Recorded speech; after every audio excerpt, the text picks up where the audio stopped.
හරි. අදත් ඔයාලා පිළිගන්නවා අපේ පොලිටිකල් පන්තිය YouTube channel එකත් එක්ක. ඉතින් මම හිතුවා ඔයාලට මේ YouTube channel නාලිකාව ඔස්සේ මේ විශාල විෂයපතයක් තියෙන මේ දේශපාලන විද්‍යාවේ පාඩම් කිහිපය ඔයාලට තේරෙන විදිහට ෂෝට් නෝට් ගහලා කියලා දෙන්න. ඉතින් මම අද පටන් ගන්නම් තුන්වෙනි පාඩමෙන්. එක පාඩම් ටික මම වීඩියෝ කරලා පස්සේ දාන්නම්.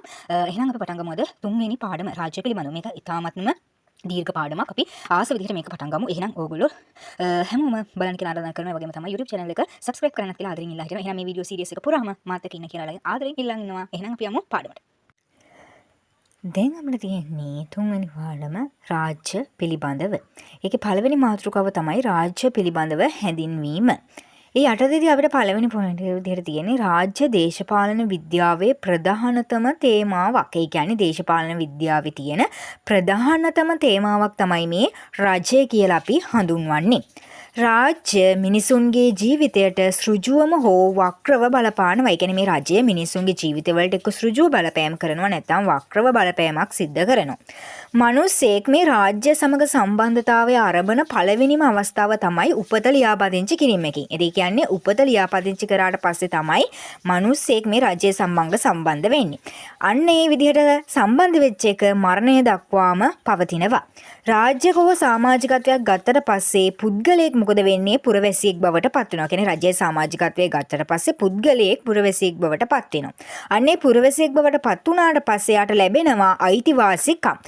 හරිද? ඊට පස්සේ රාජ්‍යයේ තියෙන විශේෂ ලක්ෂණය තමයි රජයේ තියෙන විශේෂ ලක්ෂණය තමයි ඒක අපිට ඇසින් දකින්න බෑ සහ අතින් ස්පර්ශ කරන්න බෑ. සමාජයේ සෑම තැනකම පවතින ප්‍රපංචයක්. ඇසින් අල්ලන්නත් බෑ, ඇසින් දකින්නත් බෑ, අතින් ස්පර්ශ කරන්නත් බෑ. හැබැයි සමාජයේ සෑම තැනක මේක පවතිනවා.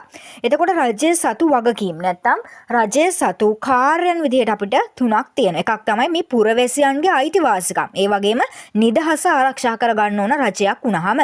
ඊළඟට සාමකාමී හා ඵලදායී ජීවිතයක් ගත කරන්න අවශ්‍ය කරන නීතිය හා සාමය ආරක්ෂා කරන්න ඕන. ඒ කියන්නේ මිනිස්සුන්ට ඒගොල්ලන්ගේ ජීවිතය ඵලදායීතාව විදිහට ගත කරන්න නම් රජයක් වුණාම ඒ නීති රීති සහ සාමය ආරක්ෂා කරගන්න ඕන.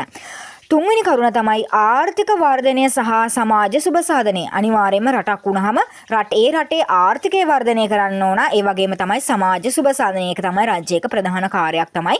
එහෙනම් මේ රටේ තියෙන ආර්ථිකය වර්ධනය කරන්න ඕන සහ මේ සමාජ සුබසාධනය ඇති කරන්න ඕන. ඒ වගේම තමයි පුරවැසියන් ලෙස අපව ශික්ෂණය කරන්නේද රාජ්‍යය. ඒ කියන්නේ අපව හීලා කරන්නේ රාජ්‍යය. ඒ කියන්නේ අපි රාජ්‍යයකට සාමාන්‍ය බය. ඒ කියන්නේ වැරදි කරන්න බය. ඒ කියන්නේ පුරවැසියන්ව ශික්ෂණය කරන්නේත් මෙන්න මේ කියන රජය විසින්. ඊළඟට අපිට